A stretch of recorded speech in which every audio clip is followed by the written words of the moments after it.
Hi, proteomics is the comprehensive study of proteome, and these proteomes are very much complex and dynamic in nature. So the techniques we are used to for studying proteomes are very much diverse. In this video, I am going to give you a very brief idea of most important techniques which are being used in proteomics. So these are the basic steps or typical steps in proteomics or protein analysis, which it starts with the purification of the proteins, and after purified we will go for analysis. For analysis we can use different techniques like ELISA, Western blotting or protein microarray. After analysis we do the characterization, like the identification of the molecular mass, its shape and everything. Then we'll go for sequence analysis, then quantification, then to the structural analysis, and finally the bioinformatics analysis. And as I said before, this is a typical workflow of protein analysis, and this may not work for all proteins because proteins are very much diverse in nature. But typically, most of the initial stages of this analysis can be done for almost all type of proteins. But the final stages like quantification, structural analysis, these things cannot be done for all type of proteins. For example, the X-ray crystallography. X-ray crystallography is a very powerful technique used for studying the three-dimensional structure of the protein, but it can be used only for the proteins which can be crystallized. It is not applicable for all type of proteins, but the initial stages of this study can be done for all type of proteins. But if you compare it with the genomic studies, the genomic studies can be done for any type of genes because they are more homogeneous in nature than proteins. So protein analysis typically has three different steps: protein extraction, protein purification, and structural analysis. So we are using physical and chemical methods for protein extraction, extracting the total proteins from a tissue, cell or organelle. Then purification, the chromatography is the most well-known technique or most extensively used technique for the purification of the protein, and we also use the other techniques like 2D electrophoresis or methods like that. Then structural studies, we can use X-ray crystallography or NMR. And now we have the high throughput techniques. The high throughput technique allow us to identify or study many number of proteins at the same time. And the very initial step of protein analysis is the sample preparation, and it has a critical role in determining the results of the experiment. So when we are making samples for the proteomics analysis, we should make sure that all the proteins in a sample should be extracted with the high quality and high quantity. The thing is that when we are taking a tissue or a cell, some of the proteins are very much abundant in nature. They will see in maybe 1,000 or 10,000 copies per cell. But some other proteins which may have very important functions or very critical functions in the cell may be seen in very few copy numbers. So we will have abundant proteins which is already studied, and most of these very significant proteins which is in the signaling pathway or in the metabolism are seen in very less number. So we should do the extraction and sample preparation steps accordingly so that all the proteins in the samples are represented in the sample. So this is the overview of the different techniques used in proteomic analysis. These techniques can be classified in different ways, but here I am using a classification in which these techniques are being classified as conventional techniques, advanced techniques, quantitative techniques, high throughput techniques, and bioinformatic techniques. So this is the diagram which actually shows the different techniques coming under each category. So let's move on. First type of technique is called conventional technique, and in the conventional technique we have the chromatography. Chromatography is a very much used technique in proteomics, and it is extensively used in purification of protein and other macromolecules. And the principle, you already know the principle of chromatography. It's based on the affinity of the compounds to the stationary phase and mobile phase. We are separating the compounds, and there are different types of chromatography. We can do the ion exchange chromatography. It is separating the proteins based on the charge, or size exclusion chromatography, in which we are actually separating the protein based on the size of the protein, and this method can be also used to calculate the molecular size of a protein. So we can separate the protein, at the same time we can identify the size. And finally we have the affinity chromatography. So in the affinity chromatography, the ligand is attached to the chromatographic column, and this will have a specific interaction with the protein, so that proteins can be recovered from the samples. So next we have the ELISA, enzyme linked immunosorbent assay. It's a very well known diagnostic tool, but it can also be used for analyzing the properties of the protein or studying the properties of the protein. Then the Western blotting. Western blotting is used for studying proteins. In Western blotting, we first do a electrophoresis, and then it is transferred into nitrocellulose paper, and we can actually identify the proteins using antibodies. So by these studies we can actually generate knowledge about the protein. Then Edman sequencing. Edman sequencing is a conventional technique. It was discovered in 1915 by Per Edman. It's a simple type of sequencing technique for proteins. What we really do here is labeling and release, and the labeling is actually done at the N terminal of the protein. Once the labeling is done, what we do, we actually degrade the protein from the N terminal, and we identify the amino acids. So it's a sequencing technique for proteins, and we will repeat the cycle again and again so that the whole protein can be sequenced. So those are the conventional techniques. Then we have the advanced techniques to study proteins. So which the first one among that is the protein microarray. It's also called a protein chip. This technique was actually developed for genes. We know the gene microarray or gene chips, and but it is also applicable for proteins, and it is capable of high throughput screening of proteins. So the microarray can be set up in different ways. First one is analytical protein microarray. The analytical protein microarray, the microarray is actually having the immobilized antibodies, and from the samples the antibodies will bind to the proteins, and we are identifying the proteins from the sample. In functional microarray, we are actually immobilizing the proteins. The proteins are immobilized in the microarray, and we can study the interactions like DNA protein interaction, protein RNA interaction, protein drug interaction. So all type of interactions can be studied in functional microarray. So analytical microarray, we are immobilizing the antibodies, and our samples will have the proteins. But in functional microarray, proteins are actually immobilized, and how this proteins is binding to different compounds is studied. And finally, we have the reverse phase protein microarray, in which actually the cell lysate, the sample is actually immobilized in the microarray, and we are actually studying the properties of this target protein against different types of antibodies. Then gel based approaches. So SDSPH is a very well known technique for studying proteins. Sodium dodecyl polyacrylamide gel electrophoresis. It can be used to study the size and the molecular weight of the protein. Then we have the two-dimensional electrophoresis, which is a electrophoresis done in two different dimensions, and this technique can be used to separate complex mixture of proteins like 50,000 5,000 proteins can be actually separated using this electrophoresis.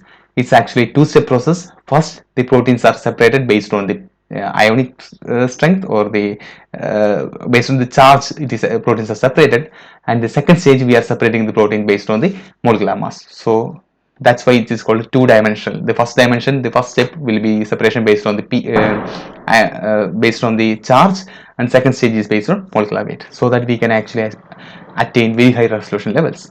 So here is the representation. The protein sample, we actually first step we will separate it based on the pH, based on the charge. So we are actually using an isoelectric focusing. Once it is done, we will change the direction of electricity, and we will do second dimensional, and this separation is based on the size, molecular weight of the protein. Now we have the quantitative techniques. The quantitative techniques for the proteins are very difficult to do, and they are very much advanced techniques. First one is isotope coded affinity tags, IGAT.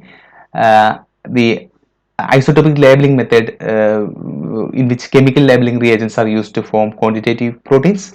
Here we have two different mixtures, and they have the like this labels, ICAT labels, and this labeled proteins are actually mixed with the samples, and after mixture we are actually separating it with the affinity method, and we are quantifying the protein.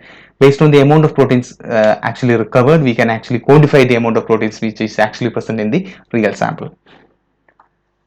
Then we have SILAC. SILAC is stable isotopic labeling with the amino acids in a cell culture, in which the proteins can be labeled as light or heavy based on the medium in which cells are growing. So we can actually quantify the proteins present in a cultured cells, or we can do isobaric tag for relative and absolute quantification. It's actually based on tandem mass spectroscopy. These are quantification techniques. And finally, we have the X-ray crystallography. It's one of the most widely used techniques in identifying the structure of the protein. But as I said before, the X-ray crystallography can be only applied to the proteins which can be crystallized. So non-crystalline proteins we cannot apply these techniques. So highly purified protein crystals will be placed in an X-ray beam, and X-ray beam actually the protein will diffract the X-ray beams, and the diffraction pattern will be collected, and based on the diffraction pattern we can actually identify the three-dimensional structure of the protein. So we have to make the protein crystals, and the protein crystal is subjected to X-ray diffraction. We will get the diffraction pattern, and based on the diffraction pattern we will can actually form the electron density maps, and based on the electron density map we can actually generate the protein three-dimensional structure of the protein that we are seeing in our textbooks. And for that we are using bioinformatics tools too. And finally, the high throughput, not finally, we have next we have the high throughput techniques, which include mass spectroscopy. The mass spectroscopy is commonly associated with chromatographic techniques like GCMS. GCMS is gas chromatography coupled with mass spectroscopy, or we have the LCMS, liquid chromatography, associated with the mass spectroscopy. In mass spectroscopy, it measures the mass to charge ratio, and it is helpful for determining the molecular weight of the protein. And the mass spectroscopy is done in three different stages. First one, the molecule must be transformed into a gas phase or ionic phase, and separation of ions. After that, these ions are separated based on the mass to charge ratio, and it is actually ionized, and then separated ions and the amount of each species of a particular mass charge ratio values are actually measured using the MS techniques. And different ionization methods can be used in MS, which include MALDI, CELD, and ESI. So this is the workflow. We have the cells, then we isolate the protein, and it is separated using electrophoresis. It's one-dimensional electrophoresis. Then it is digested into peptides. This peptide mixture is actually subjected to liquid chromatography or gas chromatography, and separated peptides are actually ionized using electron spray system, and this ionized peptides are analyzed in a mass analysis. So this is the typical workflow, and this type of graph will be generated from MS. And from this we can actually identify the peptide sequence and composition of a protein. Then we have the NMR spectroscopy. It's a very advanced technique. It's extensively used for studying the properties of the proteins, and this technique is extremely specific. So this one need very purified proteins for analyzing, and the samples are prepared and measurements are made, followed by interpretive approach, and for the interpretation we use bioinformatics tools. So these are the different stages of NMR. It is an oversimplified version of NMR actually. First we have the sample preparation, then resonance assignment, then collection of structure restraints, and from that we will do the structural calculations, and we will always do it again and again to refine the NMR data. Finally, we have the bioinformatic analysis. The bioinformatic analysis is being used in all stages of proteomic studies. So whether we are doing a two-dimensional electrophoresis or doing an X-ray crystallography or NMR study, we need to have the bioinformatics tools. So when compared to genomics, the proteomics data are huge. They used to produce huge amount of data, and it's very much complicated. In genome we have only 4 nucleotide bases, but in proteome we have 20 different amino acids, and along with that these amino acids can be modified in different ways, and it has complex three-dimensional structure, and it has association with other protein, in association with the cofactors, other association with the metal ions. So these all things will complicate the proteomics data. So the computational power and the storage capacity needed for proteomics is very much higher than the genomic data. And high throughput techniques like MS or NMR is actually producing huge amount of data day by day. So we need the bioinformatics tools that are actually helping for the storage of data. We have different types of databases like Uniport KB, which is actually store the data, and they have mechanism for retrieving the data based on our requirements. So these bioinformatics tools are actually helping in different areas of proteomics, which include protein identification. So we can actually identify an unknown protein based on its similarity with the databases, or we can perform alignment, protein alignment, sequence alignment of proteins with the existing database. Then we can identify the protein structure. Protein structure of a novel protein can be identified in different ways. There are de novo algorithms which actually make up the protein structure based on the properties of the protein, or we have the relational methods. In relational method, our DNA sequence, protein sequence is being compared with the all the existing protein sequence, and they will make predictions based on relation with the closest relatives of a particular protein. Then we have post-translational modifications. Post-translational modifications are used in bioinformatics in two different ways.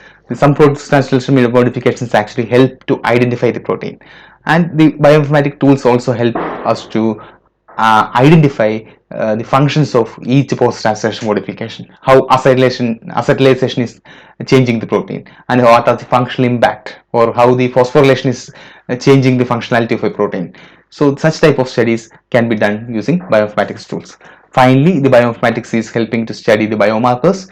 So different diseases and conditions are associated with the biomarkers, and identification of these biomarkers are prime important for modern diagnosis tools. So the bioinformatics tools actually help us to identify the critical biomarker from a particular proteome, or how the early biomarkers are released into the blood, maybe cancer biomarkers. The especially you might have heard about the pancreatic cancer biomarkers. The very early stages of pancreatic cancer, it used to release some proteins, specific proteins, to the blood. So by identifying this particular protein, we can actually diagnose the person for a cancer. So it actually helps us to identify the critical biomarkers or the diagnostic biomarkers, and significant marker disease relationship can be used to prioritize the clinical validation of the biomarkers. So thank you so much.